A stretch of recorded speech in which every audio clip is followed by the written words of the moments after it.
Good afternoon, everyone. Got a fair amount to pass along at the top here, so thank you in advance for your patience.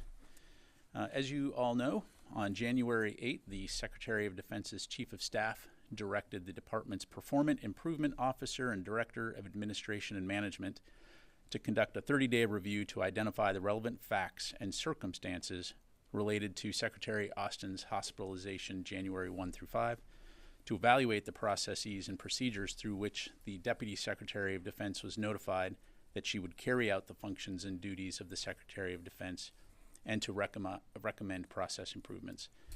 The review was completed within the 30-day window and submitted to Secretary Austin, who reviewed the document and signed out a memo today, February 26, to senior DoD leaders outlining follow-on actions the department will take in response, to include implementation of recommendations contained in the review. Because the review includes sensitive details about the department's continuity of operations plans and personnel security, the drafters of the report wrote it as a classified document. The classified version of the report has been shared with Congress. As Secretary Austin has said, we are committed to being as transparent as possible and sharing as much information about the 30-day review as possible. And today we are releasing an unclassified summary of the classified 30-day review written by the Office of the Director of Administration and Management that summarizes their findings on the key events and related observations identified in the report. We are also releasing Secretary Austin's memo outlining the actions he is directing in response to the review's helpful recommendations. Of note, the review found that the Deputy Secretary was at all times positioned to perform all the functions and duties of the Secretary of Defense during the period of transfer from January 2 through 5, 2024. It also identified several process and procedural improvements that could be made. As we highlighted last month, the department took immediate action to implement improvements to the processes and procedures employed when a designated official assumes the functions and duties of the Secretary. The department also issued supplemental guidance to specifically require additional notifications to the White House and to clarify decision-making regarding the need for an assumption of functions and duties. The Secretary and Deputy Secretary have already implemented 2 of the recommendations contained in the 30-day review, reaffirming their expectations around information sharing, staffing support, team relationships, and understanding of any changes in process or staff support when someone else assumes the functions and duties as acting Secretary of Defense. Additionally, the Chiefs of Staff for the Secretary and Deputy Secretary have issued written guidance and conveyed reporting expectations to make routine how information flowing to the Secretary is shared with the Deputy Secretary and immediate staff. As outlined in his memo, there are 6 additional recommendations the Secretary is directing to be implemented, most within the next 90 days. These actions are intended to ensure key department officials in the order of succession are familiar with relevant processes and procedures, and that mandatory reporting protocol is developed for personnel who provide support to the Secretary and Deputy Secretary of Defense related to situations or circumstances that might impact these leaders' ability to perform their duties and functions. In addition, these actions require the department to review, update, and align internal reporting requirements associated with transfer of authorities, situations relating to the Secretary, Deputy Secretary, and others in the order of succession, and to ensure continuity of operations plans are reviewed and updated as well. All of these actions demonstrate our deep commitment to strengthening our internal processes without delay. As Secretary Austin has repeatedly stated, we are a learning organization and will continue to strengthen our processes as we identify ways to improve upon existing procedures. The unclassified summary along with the Secretary's memo can be found on the DoD website.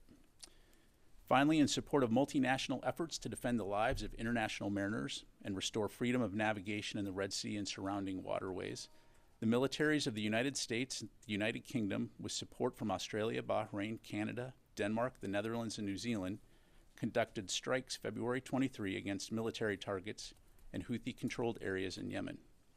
Coalition forces targeted 8 locations and struck 18 targets, which included Houthi underground weapons storage facilities, missile storage facilities, one-way attack unmanned aerial systems, air defense systems radars, and a helicopter to further disrupt and degrade the capabilities of the Iranian-backed Houthi militia to conduct their destabilizing and reckless attacks against U.S. and international vessels lawfully transiting the Red Sea, the Bab al-Mandeb Strait, and the Gulf of Aden. It's important to highlight as well that the Houthis continue to demonstrate utter disregard for the regional and humanitarian impact of their indiscriminate attacks, threatening the fishing industry, coastal communities, and imports of food supplies. As Secretary Austin underscored in his statement on Saturday, the United States will not hesitate to take action as needed to defend lives and the free flow of commerce in one of the world's most critical waterways. Again, we'll continue to make clear to the Houthis that they will bear the consequences if they do not stop their illegal attacks, which harm Middle Eastern economies, cause environmental damage, and disrupt the delivery of humanitarian aid to Yemen and other countries. With that, I'm happy to take your questions. We'll start with Associated Press. Tara. Hi, General Ryder. Thanks for doing this. First, on the 30-day review, reading the unclassified summary, you're left with an impression that this was just somewhat blameless, like just couldn't be helped due to privacy laws. But the Secretary is not a private person. He's sixth in line in succession to the presidency. How did privacy keep this information from getting to the Commander-in-Chief and getting, why was that a reason?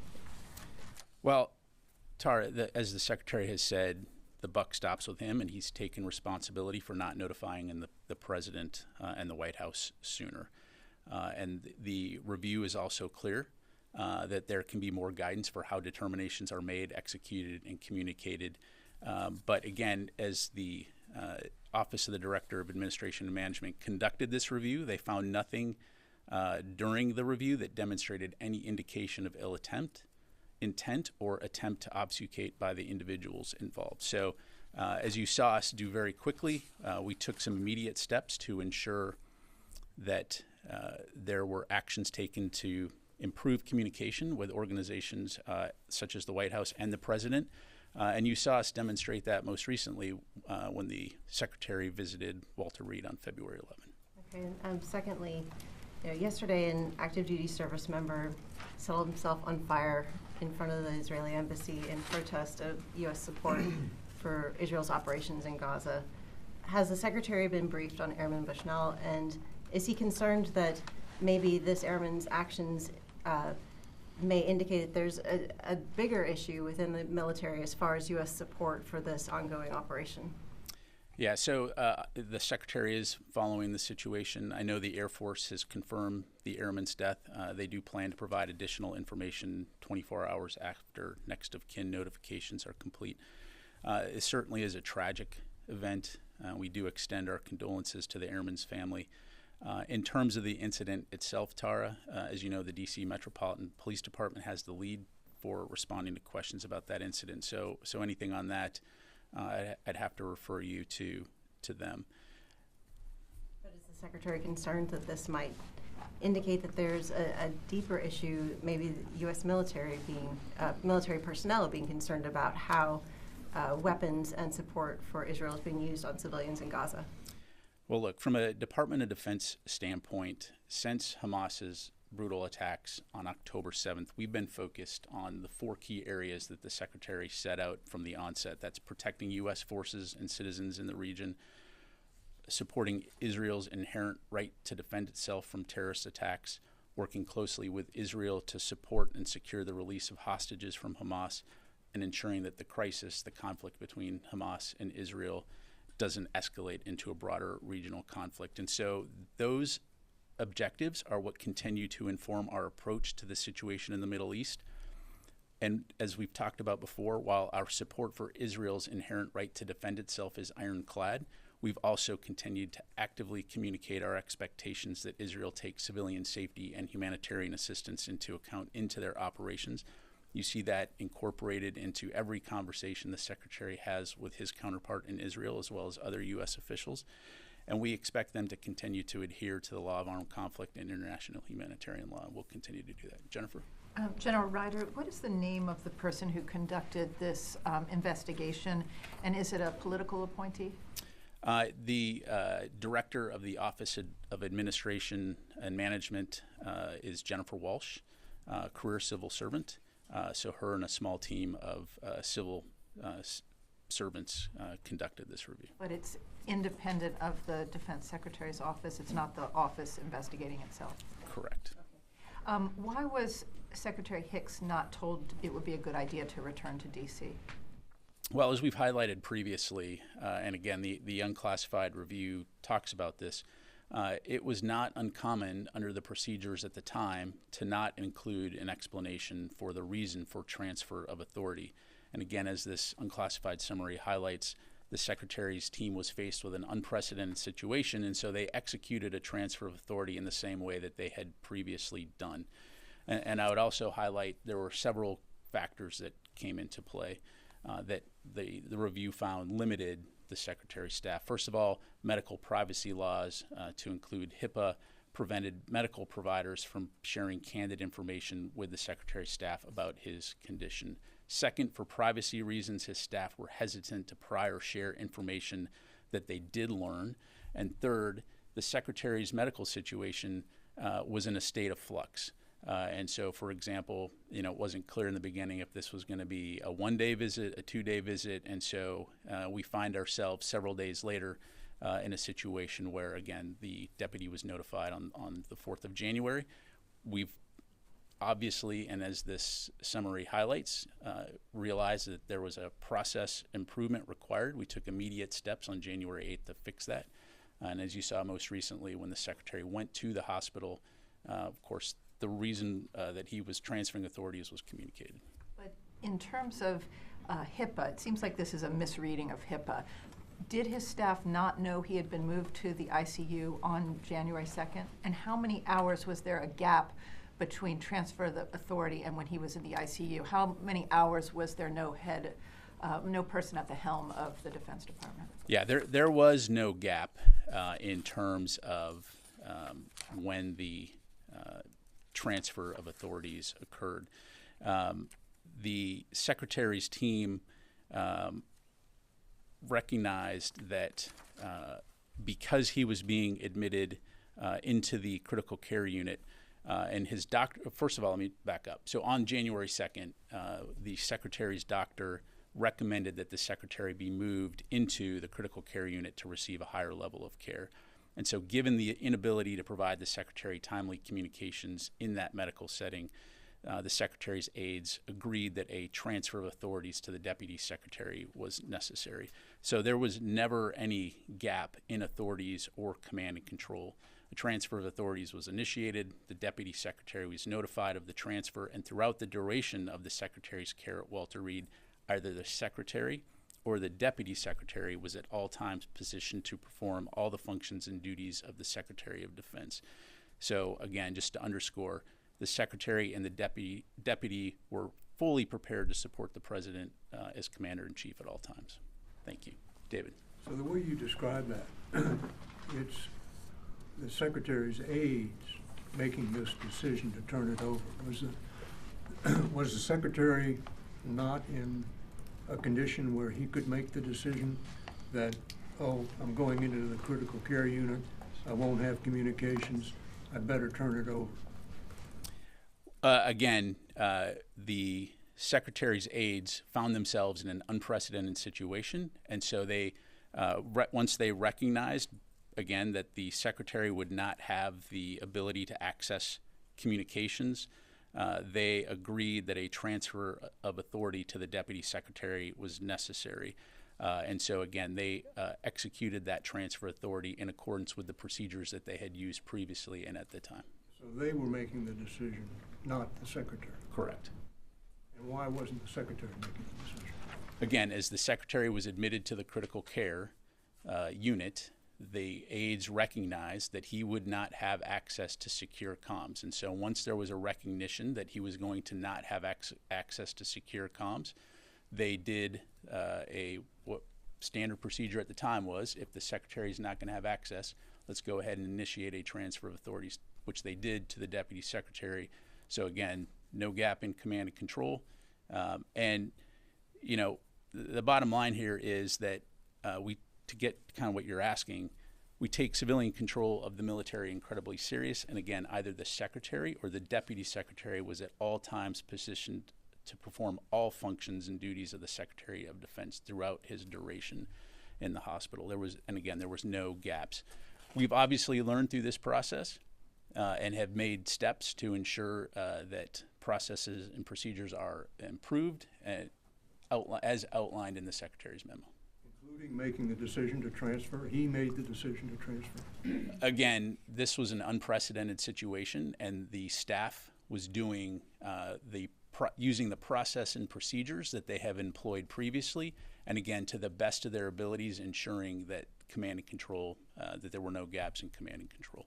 You're not answering that question, right? No, I think I did answer the question. No, whether he was compos mentis, able to make the decision to turn He was over not to- unconscious at any point in time, but again, as his doctors made the decision to put him in critical care, as the unclassified summary highlights, his aides recognized the fact that he would not have access to secure comms. So they made the decision to contact the deputy staff and to begin the transfer of authority process. One follow-up on this, on the question of time here, and then another question. How long did this process of realization take? Because this points out that when he was in the critical care unit, quote, timely secured communications could not be assured. Was this instantaneous? Because if it wasn't, it seems there was at least a gap in complete command and control. As you said, there wasn't. Yeah, there was no gap. Again, the review is pretty clear in everything that they looked at, that at no time was there a gap in command and control. Either the Secretary had the authorities as Secretary of Defense, or the Deputy Secretary had the authorities. And again, the staff was executing this process in accordance with the transfer authorities procedures that they had used at the time. And so it is crystal clear in this report, in this review, that there was never any gap.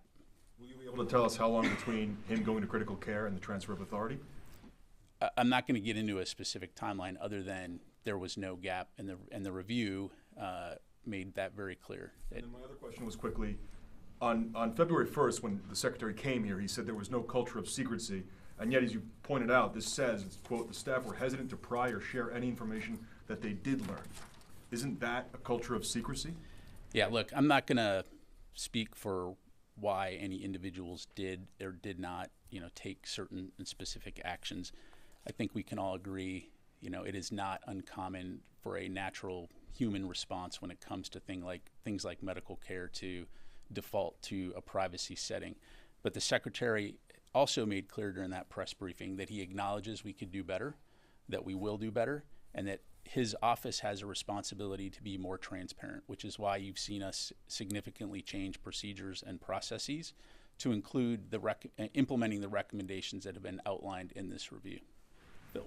So just getting back to what David was asking, I'm trying to understand. So the Secretary's in the hospital. I'm guessing he's being kind of whooshed into the critical care unit. And is it because they couldn't reach him that he couldn't be the one to make the decision? I mean, I don't understand why it is that the Secretary of Defense couldn't decide, okay, my deputy has to take over. Or was it that he was unwilling to cede command and that his staff intervened against his wishes? Or Yeah, Phil, I'd be careful about, making assumptions. As I understand it here, as I highlighted, the Secretary's doctors recommended that he go into the critical care unit for a higher level of care. At that point, his staff, recognizing that he was going to be in a separate area, made the decision that because they would not be able to get to him with secure communications, they did what they typically do in these kinds of situations where he's not going to have access to comms, to say, okay, let's go ahead and initiate this process, contact the Deputy Secretary's staff, and start the procedures going. Taking the initiative, recognizing that the Secretary's focused on getting health care right now, and they just did what they needed to do. And again, the review highlighted that there can be some process improvements and again, I'd refer you back to that. So they did what they thought they needed to do to ensure that there was no gap in command and control, contacted the Deputy Secretary staff and initiated that process. I guess what's weird is that it seems like it's the staff that decides who's the Secretary of Defense at that moment, and not the Secretary of Defense. Again, unprecedented situation. The Secretary's in the hospital receiving care. His doctors decide that it would make sense for him to go into the critical care unit. the staff, demonstrating initiative, recognized if he's not going to have access to his comms, let's go ahead and initiate a transfer of authority. Again, we've gone back and looked at this. We recognize that there are areas for process improvement. We've implemented those to include ensuring that there are procedures in place for notifying why things are being transferred, who's making those decisions. And again, we've already demonstrated that as evidenced by his most recent hospital visit. Just a quick follow-up on Tara's question. On the Air Force, I mean, or more broadly in the military, have there been other acts of protest? I mean, we know maybe not rising to the level of self-immolation, but have there been other cases of? Yeah, I'd have to refer you to the services. Thank you. Hey, Pat, I just wanted to ask about on the report, is there anything more that you can tell us or that it delved into or learned about the delay in notifying the White House specifically and why the president's staff didn't do that? Because this doesn't seem to me like it necessarily addresses that. Is it just that this wasn't a requirement and then that was part of the established mechanism for TOA? It's just, I feel like that's one thing that isn't directly addressed, and that seems like it was a significant part of that. And then I guess my second thing would be, in terms of the questions about the TikTok of the different moments and the questions that Oren had, I mean, if we can get some of that, that would be great, because, for the last 5 weeks or so, the answer when we ask those kind of questions has been, this is under review, I can't address this because it's under review, and now the review is done, and it adds no new information for us about the TikTok, and there's some pretty significant details, so I don't know what the mechanism for that would be, but it doesn't seem like that should be the end of the conversation, because we've been told now for weeks that that's the reason we can't get those facts, and I'm making an appeal for more information, either as it comes up, or is it we sit down and we get the answers to those in a dedicated session or something like that. But it just feels like if the spirit of transparency is supposed to be forthcoming, then I feel like we need a little bit more. Okay. Thanks, Missy. So a few things. So, in his press briefing earlier this month, Secretary Austin highlighted and took responsibility for the shortcomings when it came to notifying the president and the White House about his cancer diagnosis, and acknowledged that we, the department, can and need to do and will do a better job in terms of notifying the White House. So we've learned from that. We've made changes to those procedures, and those are in place today. In terms of the transparency as it relates to this review, as the Secretary has said, we are committed to being transparent and providing as much information as possible. This unclassified summary was prepared by the Office of the Director of Administration and Management to capture unclassified information in the classified report. The Secretary came and talked to you earlier this month. He'll be testifying on the Hill to the HASC later this week. And as you know, there is an ongoing DoD IG review, which we are supporting and cooperating with fully, some of which may get to some of the questions that you're asking. But again, I'd have to refer you to them. Follow up on what Secretary Austin said in the briefing was that he did not instruct anyone on his staff not to inform the White House. So I still have the question of, what he said was he did not direct anyone on his staff to keep his hospitalization secret. And as we've talked about in multiple briefings, to include his briefing, to include the findings of this review, there were shortfalls in the processes. And so again, we have acknowledged those. All 8 recommendations that are outlined in the 30-day review are highlighted in the Secretary's memo, which we provided today, to include his direction that we will implement those recommendations. Nancy? I'm sorry, Pat. I want to just follow up on Missy's question, and with all due respect, I don't think those questions were answered. You keep saying that there were shortfalls, that you've made determinations, but I think what we're all saying is I don't think it's for the department to make the determinations of what those shortfalls were. We were asking for the basic facts about what happened. And what we keep hearing is, you've just said now a DoD IG investigation is looking into this, and therefore we can't release things. I think what we're all asking for is as precise as possible, who knew what, when. And I think the challenge that we're all having is what we keep hearing both in this report and in your comments is that the department has made the determination that it had shortfalls. The department has assessed how it's going to address those. And we're never given an opportunity to just independently understand what happened. And so I just think we're owed the respect of the answer to the question, why can't we know who knew what, when, and who made the determination of when information would be shared? Because neither your answers, with all due respect, nor does this report answers that. Yeah, no, thanks, Nancy. Again, we are working to try to provide you with as much information as possible, to be as transparent as possible about the findings of the review. Again, I know it doesn't necessarily address your specific questions, but if we take a step back and look at what this review was focused on, the relevant facts regarding the Secretary's hospitalization and the process by which authorities were transferred from the Secretary of Defense to the Deputy Secretary of Defense, recognizing, by virtue of the fact that we initiated a review, that there were some process shortfalls that needed to be addressed.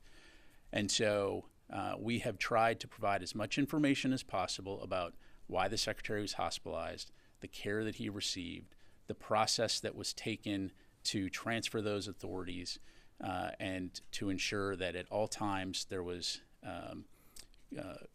a solid chain of command in terms of command and control with the department. But then importantly, a primary focus of this review was where can we improve process-wise to ensure that this kind of thing doesn't happen again. And again, I know this doesn't get to your specific questions, but I would just highlight recently when the Secretary went back to Walter Reed, you saw those process improvements playing themselves out. It's not to say that there's not additional process improvements in the future, but again, we'll keep you updated on that Who front. makes the determination whether the guidelines spelled out are sufficient to make sure that this doesn't happen again? What do you mean? There are 8 recommendations. They include various forms of we need to be more precise in our guidelines of transfer authority, how it works. Who makes the determination if that's sufficient or if they're not followed? Yeah, you'll see in the memo, it talks about that there will be a regular review process. The Secretary and the Deputy Secretary will be briefed by those responsible for implementing these But recommendations. Who determines if the implementation's not happening the way it should? Well, the Secretary and the Deputy Secretary. Okay, but can I just ask that you take the following questions? When did the Chief of Staff know that the Secretary was hospitalized? Who did the Chief of Staff inform? Who else knew? Well, so we've already talked about that. She was notified on the 2nd of January. By whom? It talks about in the unclassified summary. The senior military assistant notified the Chief of Staff, and I'd refer you back to the unclassified summary, but it talks about notified the Chief of Staff. She notified the Deputy Secretary staff on the 4th of January. Let me get to Laura. Thank you. I'm wondering, you keep saying, there were shortfalls in the process and the review says there were shortfalls. So is anyone going to be reprimanded or fired? Because something clearly went wrong, and I'm just wondering and there will be any repercussions for anyone that failed in their tasks. Yeah, thanks, Laura. So as I highlighted, as the Secretary has said, the buck stops with him. He has said, and he recognizes that we should have done a much better job notifying those who should have been notified. I will say that the Secretary is very proud of the team that he has supporting him. When you look at the review, it highlighted that there was no findings of ill will or ill intent or obfuscation, but that public servants, dedicated public servants, were doing what they thought was the right thing in order to continue to carry out the DoD's national security mission. And so I'll just leave it at that. Thanks. Then I'll get to the phone here. Megan. So the privacy concerns here, it seems like there's maybe a little bit of a misunderstanding about who is bound by HIPAA. The senior military aide was able to tell the Chief of Staff that wasn't a HIPAA violation. But so it would stand to reason it wouldn't be a HIPAA violation to then turn around and tell Congress or tell the White House. So my question is, what privacy laws are people adhering to? Is there a change, a clarification for what these privacy laws actually are? And if all of this was in place and these privacy concerns were still in place, what changed on Thursday when OSD then turned around and said, okay, now we tell the White House, now we tell Congress, Yeah. now we tell Pat to put out a statement? What changed there? Yeah, so to be clear, what I'm citing here is the review's findings in terms of how we got to where we got, right? Perceptions of medical laws, perceptions of, I need to protect the boss's privacy. And so again, we've learned from that, and the Secretary himself has recognized the need for more transparency as it relates to the Office of the Secretary of Defense and his duties. And so again, you've seen us since this work very hard, particularly, for example, working with his doctors to try to provide as much information about his medical status and condition when he does go to the hospital. So again, I'm offering, what I'm highlighting here is what the review found in terms of why we got to where we got. Okay, so there was confusion about privacy and who should tell what when. What I also want to lay out here is that it seems like throughout this entire process, at no point did the Secretary think someone should tell my boss I'm not going to work tomorrow or possibly for the rest of the week. And when he was going to be admitted to the ICU, at no point did he say someone should tell the Deputy Secretary of Defense that I'm going to be in the hospital for a while. That this was all, back to David's point, this was all being made by outside forces. I know the Secretary has taken responsibility for what he did or didn't do, but I just want to be very clear that at no point did he think I should tell my boss I'm not going to work and I should get my deputy my authorities because I'm going to be here for a while. Yeah, Megan, well, again, I'd in part point you back to his comments in his press briefing where he highlighted the rationale. He wasn't making excuses. He was just offering an explanation in terms of why he didn't want to bother the president with that information. He also, again, did not direct anybody to keep his hospitalization secret and counted on the staff to do the jobs they do. And in terms, again, not making excuses, just offering explanations, in terms of the staff, again, recognizing through past procedures that were in place at the time, when the Secretary doesn't have access to his secure communications, we're going to do what we do. Military, take initiative, go ahead and start doing this without necessarily, thinking through the broader picture here. So again, we recognize there are areas for improvement. The Secretary's memo highlights, the unclassified summary highlights where those areas are and the steps that we're taking to ensure these kinds of things don't happen again.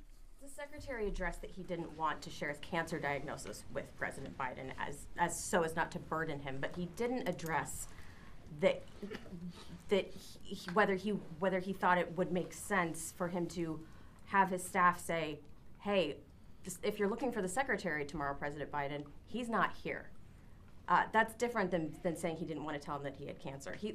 This is a simple issue of saying I'm not going to show up to work tomorrow and you need to let my boss know. All the rest of us, if we're not showing up to work, would be the first thing is you got to make sure your boss knows where you are.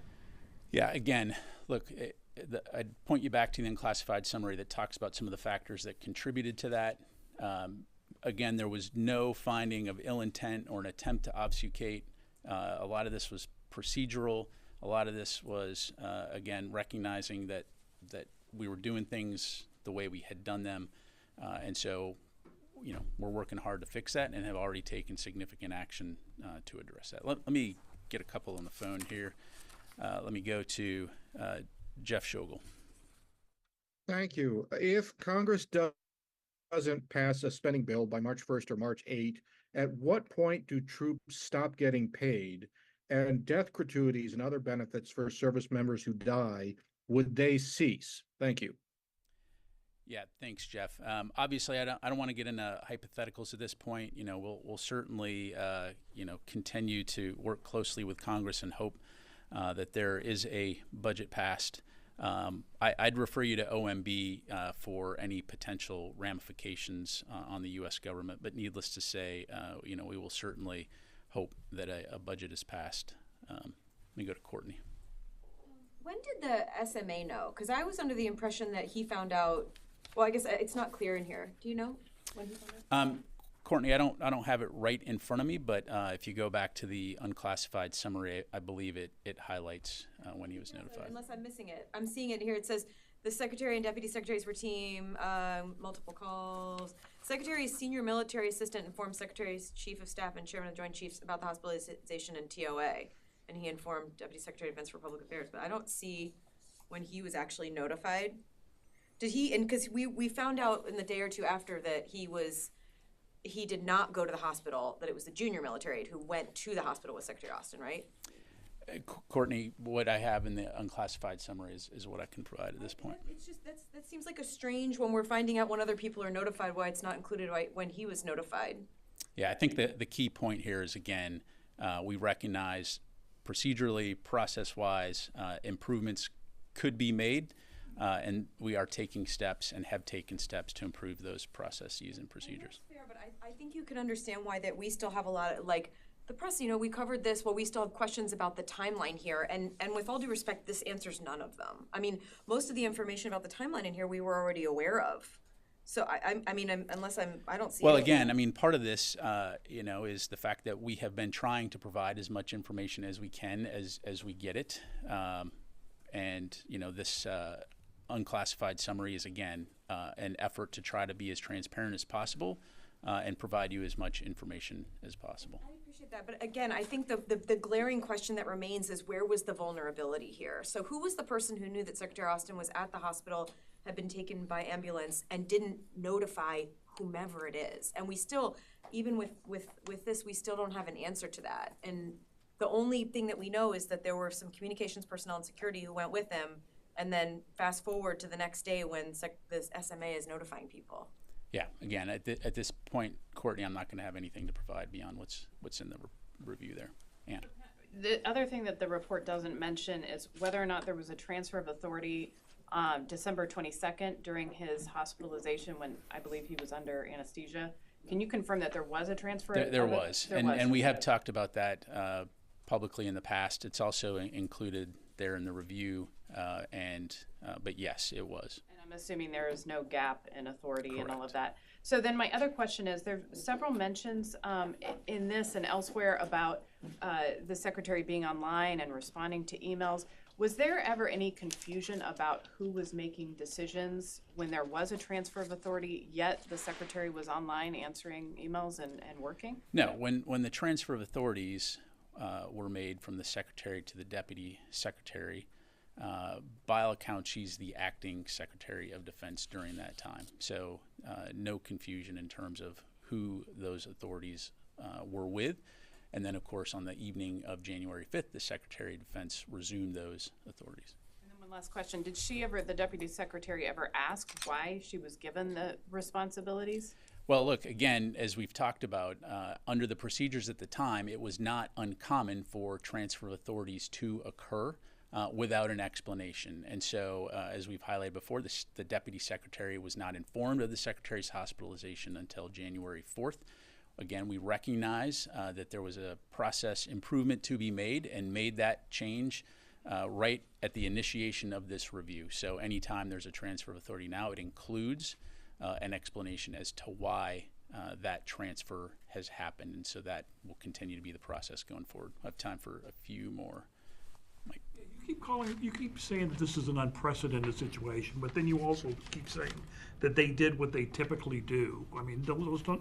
Can you? Yeah, absolutely. So just to kind of give you an example, and I know I've used this in the past, so just bear with me. But when the secretary was traveling in the Middle East and went to visit the USS Ford, and he transferred authorities to the deputy secretary. So here's a situation where his staff identifies the fact that, hey, the secretary is not going to have access to secure communications, and so the standard procedure would be to initiate a transfer of authority. So here's a situation now where the secretary's in the hospital, he's been admitted to the ICU, and he's not going to have access to secure comms. That's not what you would call a precedented situation. He's not going to the hospital into a critical care unit on a regular basis, right? And I'm being facetious there. So that's what I mean by an unprecedented situation. Another question.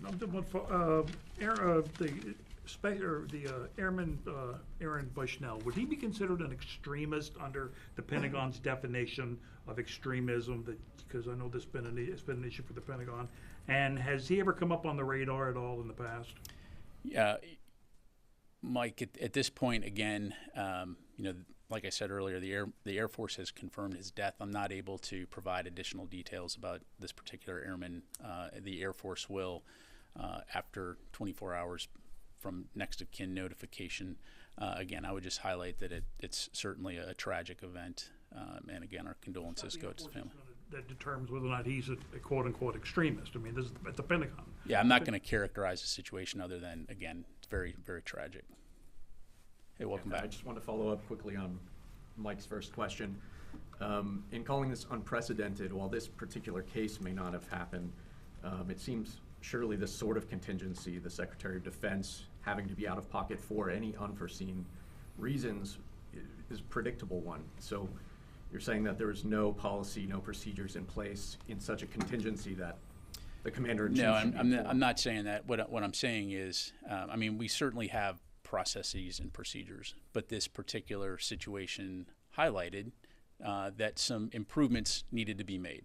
And so we have embarked on, and this review was a key reason for this review, is to go back and look at those processes and procedures and see where we could potentially need to make some changes. And as I've highlighted, the review found 8 areas where we can improve. And the Secretary and the Deputy Secretary have already implemented 2 of those.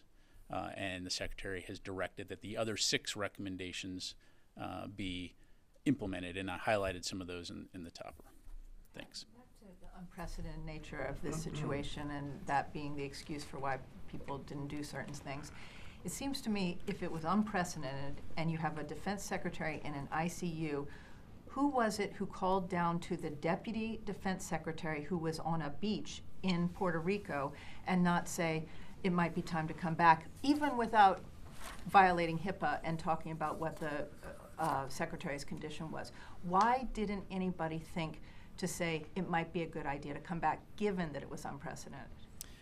Well, again, Jennifer, I'm not going to have much to provide beyond what's in the unclassified summary, other than to say that when the transfer of authority occurred, the Secretary's military aides notified the Deputy Secretary's staff that a transfer of authority was going to occur. The Deputy Secretary had full access to all the comms that she needed to execute her duties as the acting Secretary of Defense.